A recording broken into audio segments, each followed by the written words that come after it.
Today we're going to be talking about the Boston Celtics. Usually when we would talk about the Boston Celtics, it would be very happy times for me being able to talk about my favorite team. It's currently 10:50 p.m. on a Wednesday night. I am hopped off on a Red Bull and fresh off watching the Thunder make the Timberwolves' lives just hell for like the last two games. And yeah, the Thunder are looking kind of scary going into the final. Now, in an alternate reality, it would have been the Thunder going into the NBA Finals to face the Boston Celtics. A few weeks ago, a lot of people were very ambitious about the Celtics. I was very excited for the NBA postseason and NBA playoffs. And now the Celtics lose in the second round to the Knicks. And this is the worst possible case scenario. Just trade rumors and just, news swirling around surrounding the Celtics. They have to get under the second apron, and the CBA is kind of cooking them and all that jazz. And this video is supposed to serve as kind of like my way of looking at the Celtics' potential, not necessarily rebuild, but retooling in light of the most important thing that I don't think I've gotten a chance to mention is Jayson Tatum tearing his Achilles, and he's going to be out all of next season. In the midst of his prime, he's injured. This is going to set the stage for the Celtics team going into the future because that's the golden boy right now. That's the franchise player. That is the face of the franchise, is Jayson Tatum, and he's going to be out for majority, if not all, of next season. And by the time he comes back, it could be a very, very different team. Just like Jayson Tatum Achilles injury is just not something I was anticipating to have to discuss going into the offseason. Obviously, there was a lot of high hopes for the Celtics coming off the 2024 title and going into the playoffs this year as potential favorites to come out of the East, more or less. It's real easy to have reactionary decisions because of how the season ended, pretty much. And Jayson Tatum's injury really throws a fork in a lot of things the Celtics were trying to do.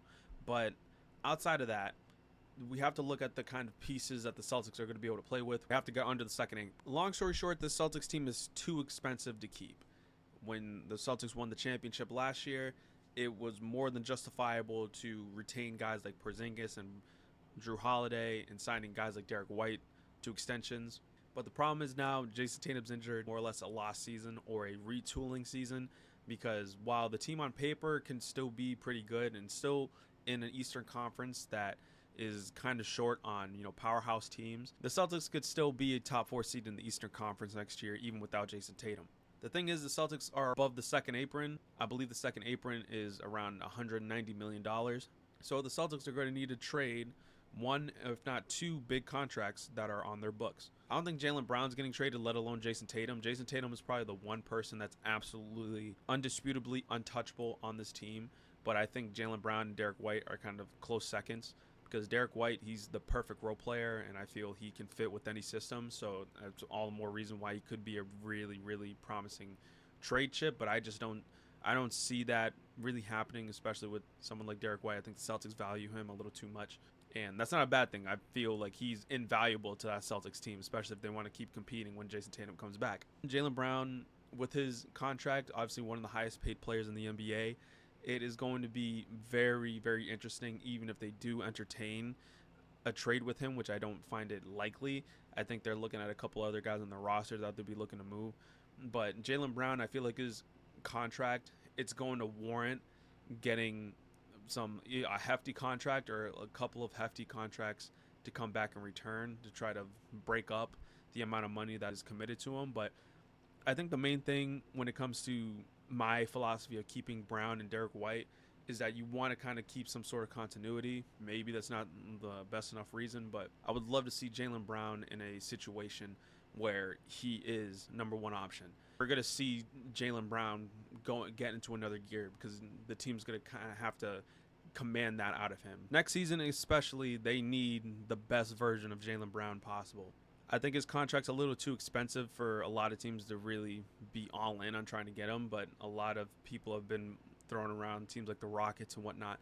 Me personally, I wouldn't trade Jaylen Brown. I feel like he's too important to the Celtics team. Just like Derek White, I feel like those are two guys you want to keep around. But outside of Jayson Tatum, it seems like anybody and everybody could be available for a deal if the price tag is high enough. Then we look at the next crop of talent on the Celtics team currently. You have Kristaps Porzingis, who's now going to be on an expiring deal, and Drew Holiday, who signed an extension last year. Starting off with Drew, I think Drew could warrant a lot of teams calling him or calling about him. Him being 35, he's still a really, really good defender, even though it seemed like he lost a step over the course of last year. I said this when the Celtics first got Drew Holiday, is that Drew Holiday didn't have to be the guy he was in Milwaukee. He just had to be that hard-nosed defender that he's pretty much made a career out of being, as well as being a knockdown shooter. And during the 2024 title season, he's exactly what the Celtics were looking for.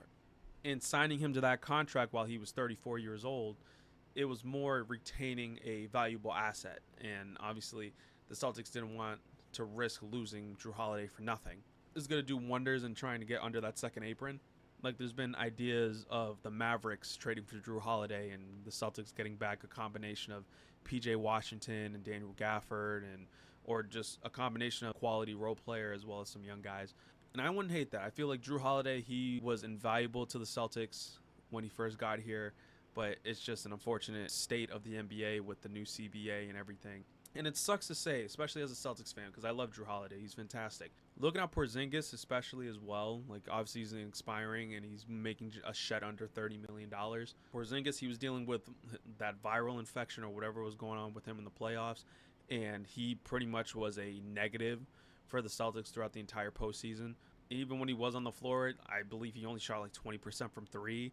I think he didn't even hit a three at all during that next series, and it was just like you can tell something was off about him, and it just sucked because you felt like he shouldn't have even been on the floor. I'm not sure exactly what was going on with him, and they were just talking about when he was on the floor, you can only play for a little bit because he had shortness of breath and that sort of thing. Real scary stuff. With that being said, the Celtics pretty much won the 2024 championship without him throughout most of that postseason run. And it's not to downplay what Porzingis did when he was on the floor for the Celtics, especially in the finals. He was very much a big part in that final series and why the Celtics won the championship. But that's the product you get with Kristaps Porzingis. When he's on the floor, he plays very well, but it's just mattering of trying to deal with the fact that he can't be on the floor 100% of the time. And this past postseason, especially with Tatum going down, they really needed someone like Porzingis to be kind of like step up and be like kind of like that second option. But again, it was more kind of no fault of his own because he was dealt a bad deal in my opinion. Can I justify keeping Porzingis on this team with the amount of money he's making even though it's expiring? Not really. The Celtics won the 2024 championship. They extend some of their key guys like Drew Holiday, Derek White, and now they lose in the 2025 NBA playoffs. And now they're looking to move someone like Drew Holiday, not necessarily Derek White, but it seems like he may very well be on the table, and other guys like Porzingis who they brought in. And overall, just a very disappointing second round for the Celtics. Like the first two games, kind of dropped the ball. They shot the most threes out of any team in the NBA, and I believe all NBA history hit the most threes as a team. And just the idea that this team their reputation was we're gonna just blow teams out with the three ball, and the one thing that they kept relying on just ended up failing on them those first two games, and dropped those first two games, which very much so shouldn't have been the case. When you played how they played in those first two games, they didn't deserve those wins. They blow the Knicks out in game 3, and Jayson Tatum goes down in game 4. Celtics win game 5, but then just get walked off the floor in game 6. Let's look at it this way. Drew Holiday gets traded to a team like the Mavericks, Daniel Gafford and PJ Washington, obviously making subsequent moves to make the money work, because obviously I don't think the Celtics would be able to take on that much salary. And then you trade Kristaps Porzingis to like for example like the Lakers. Porzingis to the Lakers for a package involving like Hachimura or something, right? It's a combination of Derek White, PJ Washington, Hachimura, Daniel Gafford, Jaylen Brown. Just as an example. So obviously like financials and all that stuff. Like the Celtics could make moves to bring in quality players to fill out the rest of the starting lineup and even help a little bit on the bench as well. If you're able to move off of the two guys that I mentioned earlier in Porzingis and Holiday, I don't believe you would really have to move off of someone like Sam Hauser, who could very much be on the table involved with those guys, because what's stopping them just trading them all in one gigantic trade? But in any case, if someone like Holiday is going to get moved, they're going to bring in someone who's going to be notable with a notable price tag. But you got to remember, this isn't a full-blown rebuild for the Celtics. Next year doesn't need to be a completely lost year either. The Celtics can still be competitive, or in the worst case, the Celtics fall out of the postseason contention. They get themselves a decent draft pick. But I think this Celtics team, no matter what moves they make, outside of trading some of their star players. I think the Celtics are going to be too good to kind of fall out of playoff contention. But in any case, if I'm Brad Stevens and I'm going into the Celtics offseason getting ready for the 2026 NBA season, I'm maintaining Jaylen Brown. I'm taking my time with Jayson Tatum. I'm not allowing Jayson Tatum to see the floor at all next season unless he was 100% ready to go. But this is the type of injury you don't want to rush a player back from, because this guy is the face of your franchise and you want him to be 100% ready to go for the 2027 season. It's going to be taking Celtics fans back to the Celtics kind of being back to that underdog after kind of being on top of the world for the last 2 years. Mainly the 2024 season and most of 2025. The Celtics got a lot of decisions to make as soon as the NBA Finals are concluded, and that's when the NBA season really starts kicking off. And then trade season, free agency, and it's gonna be bedlam. It's gonna be no secret that the Celtics are gonna look quite different next year. And if that's very much the case, I am very happy with the last 2 years. Not many teams have been able to call themselves champions, and I'm just happy that the Celtics were at least able to get one with this nucleus.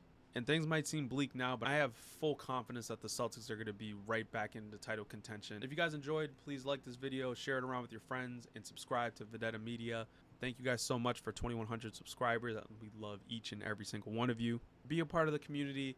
Subscribe. Check out VendettaSportsMedia.com to stay up to date with all your favorite sports. With all that being said, guys, I'll catch you guys next time.